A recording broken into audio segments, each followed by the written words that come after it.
कल हमने लद्दाख के दरवाजे पर दस्तक दी थी। आज वो दरवाज़ा खुलने वाला था। हर मोड़ एक नई कहानी लेकर हमारा इंतज़ार कर रहा था और हर पहाड़ सदियों से चुप एक कहानी सुनाने को तैयार था। नमस्ते and welcome back to RJR the roaming trio. आज हम शुरू कर रहे हैं कारगिल से लेह तक का सफ़र, एक ऐसा रूट जहां हर किलोमीटर के साथ लद्दाख अपना एक नया रूप दिखाता है। आज का सफ़र क्योंकि माउंटेन रोड्स पर लंबा सफ़र था, इसलिए हमने सिर्फ एक लाइट ब्रेकफास्ट किया जिसमें we had balanced meal of protein and some carbohydrates. So always avoid heavy breakfast, especially जब आप वाइंडिंग माउंटेन रोड्स पर ट्रैवल करने जा रहे हों। लेह के लिए निकलने से पहले हमने डिसाइड किया कि सुबह की शुरुआत एक बहुत ही स्पेशल जगह से करें। There is one village named Hundarman. Hundarman सिर्फ एक बॉर्डर विलेज नहीं बल्कि हिस्ट्री का एक जीता जागता हिस्सा है। सो मॉर्निंग में 8:30 AM हम कारगिल से निकले हुंदरमन की तरफ।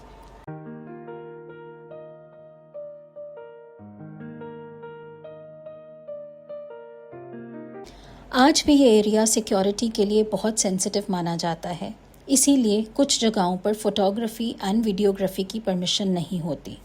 हमने भी सिक्योरिटी गाइडलाइंस का पूरा रिस्पेक्ट किया और रिस्ट्रिक्टेड एरियाज़ की फुटेज रिकॉर्ड नहीं की।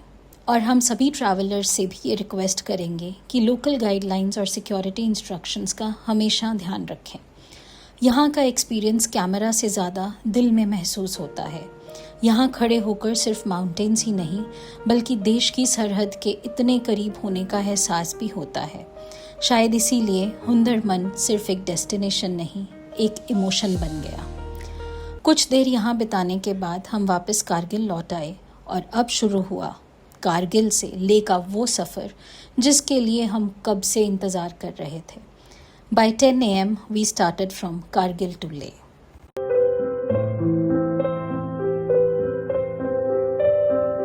कारगिल धीरे धीरे पीछे छूट गया और हर किलोमीटर के साथ लद्दाख अपना एक नया रूप दिखाने लगा। ग्रीन वैलीज धीरे धीरे रगेड माउंटेन्स में बदल रही थी और हमें एहसास होने लगा था कि हम हिमालयाज़ के एक बिल्कुल नए चैप्टर में एंटर कर चुके हैं। कारगिल से लगभग 45 किलोमीटर्स बाद हमारी पहली मेजर स्टॉप थी मुलबेक स्टैचू और यहाँ हमारा स्वागत कर रहे थे लगभग 8 मीटर ऊंचे मैत्री बुद्धा। ये rock cut statue 8th century का माना जाता है और लद्दाख के सबसे पुराने बुद्धिस्ट मॉन्यूमेंट्स में से एक है। लोकल बिलीफ के मुताबिक मैत्री बुद्धा फ्यूचर बुद्धा को रिप्रेजेंट करते हैं, जो शांति, दया और होप का प्रतीक है। बिजी हाईवे के बिल्कुल पास होते हुए भी यहाँ एक अलग ही शांति महसूस होती है।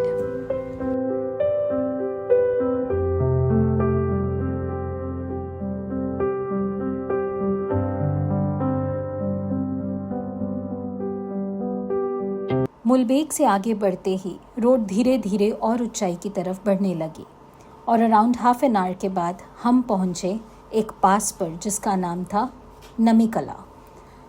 हर पास के नाम के एंड में ला लगता है, LA, so LA itself stands for pass. Altitude of Namikala is 12,198 feet above sea level. नमीकला को पिलर ऑफ द स्काई भी कहा जाता है। हमने यहाँ लगभग 5 to 6 मिनट्स रुककर इस जगह को महसूस किया। It was quite windy here, but in winds के बीच खड़े होकर सामने दिखते पहाड़ों का नज़ारा सच में लाजवाब था। नमीकला से आगे बढ़ते ही the entire terrain got changed. अब हरियाली लगभग पूरी तरह पीछे छूट चुकी थी। हरियाली की जगह मिट्टी और पत्थरों से बने विशाल पहाड़ नज़र आने लगे। रास्ते के दोनों तरफ बस रगेड माउंटेन्स थे और बड़े पेड़ों की जगह छोटे छोटे श्रब्स ही दिखाई दे रहे थे। हर कुछ किलोमीटर के बाद लग रहा था जैसे नेचर अपनी पेंटिंग के नए कलर्स दिखा रही है।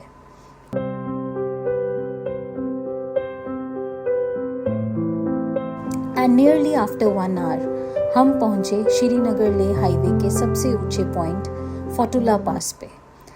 This pass is at altitude of 13,479 feet above sea level. यहाँ से दिखने वाले एंडलेस माउंटेन रेंजेस और हर तरफ फैली खामोशी यह याद दिलाती है कि लद्दाख की असली खूबसूरती उसकी सिंप्लिसिटी में छुपी हुई है। फोटुला से करीब 40 मिनट्स के सफ़र के दौरान landscape changed drastically and we reached place Lamayuru. यहाँ हमारी पहली डेस्टिनेशन थी लमयारू मोनास्ट्री। दूर से पहाड़ों के बीच बसी ये मोनास्ट्री किसी पेंटिंग से कम नहीं लग रही थी। लगभग 11th सेंचुरी में इस्टेब्लिश्ड ये मोनास्ट्री लद्दाख की सबसे पुरानी और सबसे बड़े बुद्धिस्ट मोनास्ट्रीज में से एक मानी जाती है। This monastery is one of the important centres of Drikung कंग्यू स्कूल ऑफ तिब्बतन बुद्धिज़्म। आज भी यहाँ मॉन्क्स ध्यान, प्रार्थना और बुद्धिस्ट टीचिंग्स की प्रैक्टिस करते हैं। मोनास्ट्री के अंदर की शांति, प्रेयर फ्लैग्स की हल्की सी आवाज़, ये सब मिलकर इस जगह को और भी अद्भुत बना देते हैं।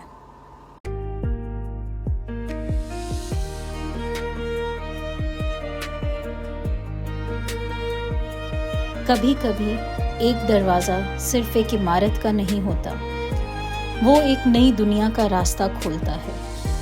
लमयारू मोनास्ट्री के उस पार हमारे सामने था लद्दाख का सबसे अनोखा नज़ारा, द मूनलैंड।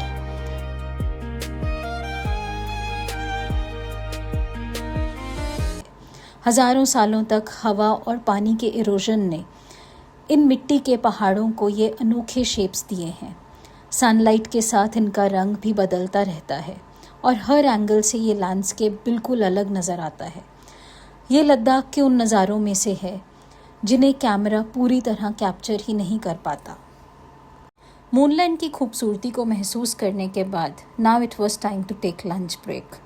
हमने लमयारू में ही लंच करने का फैसला किया। लंच के बाद हम फिर से लेह की तरफ निकल पड़े और कुछ ही देर में हम एंटर कर चुके थे लद्दाख के मशहूर शाम वैली में।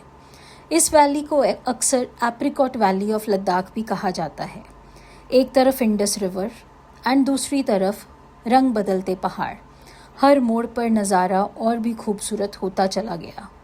इसी वैली और इसके आसपास के लैंडस्केप को कई बॉलीवुड फिल्म्स और ट्रैवल डॉक्यूमेंट्रीज में भी दिखाया गया है और यहाँ ड्राइव करते हुए हमें भी महसूस हो रहा था कि हम किसी मूवी के सीन का हिस्सा बन गए हैं।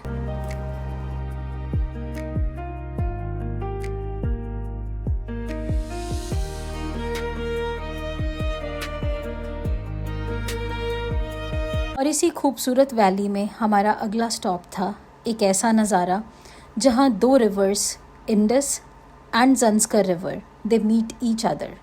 सो वेलकम टू संगम। दोनों रिवर्स के पानी का रंग अलग अलग नज़र आता है।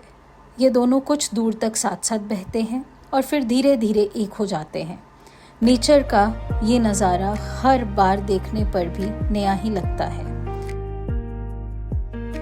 So after Sangam, our next point was one of the most famous points of Ladakh, Magnetic Hill.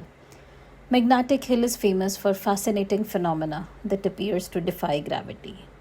अगर आप अपनी कार को वहाँ पार्क करते हैं एक मार्क्ड पॉइंट के ऊपर and you put your car on neutral, it seems to roll uphill on its own. Scientist के अकॉर्डिंग ये एक ऑप्टिकल इल्यूजन है जो surrounding landscape and unique slope of the road create करते हैं। बट ऑनेस्टली यहाँ खड़े होकर अपनी गाड़ी को अपनी आँखों के सामने इंजन बंद पे अपहिल चलते देखना, इट वॉज़ रियली अनबिलीवेबल। यहाँ पर आपको कुछ local souvenir shops and cafes भी मिलेंगे, so you can actually halt here for a quick break. Sangam और मैग्नेटिक हिल को एक्सप्लोर करने के बाद we started our journey ahead. शाम धीरे धीरे ढलने लगी थी और करीब 6:30 PM के अराउंड जब हम पहुँचे गुरुद्वारा पत्थर साहिब, पूरे दिन के सफ़र के बाद ये जगह एक अलग ही सुकून लेकर आई। लेह से कुछ ही दूर स्थित गुरुद्वारा पत्थर साहिब लद्दाख के सबसे पवित्र स्थलों में से एक माना जाता है। इस गुरुद्वारा साहिब का संबंध गुरु नानक देव जी के लद्दाख आगमन से जुड़ा हुआ है। According to one of the famous stories, when Guru Nanak Dev Ji was meditating here, a giant rock was pushed down the mountain by a demon, intending to harm him. But instead of causing any injury, The rock is believed to have softened like wax on touching Guru Nanak Dev Ji, leaving an impression of his body on it. आज भी उस पत्थर को यहाँ बहुत श्रद्धा के साथ देखा जा सकता है and it inspired thousands of devotees and visitors from around the world.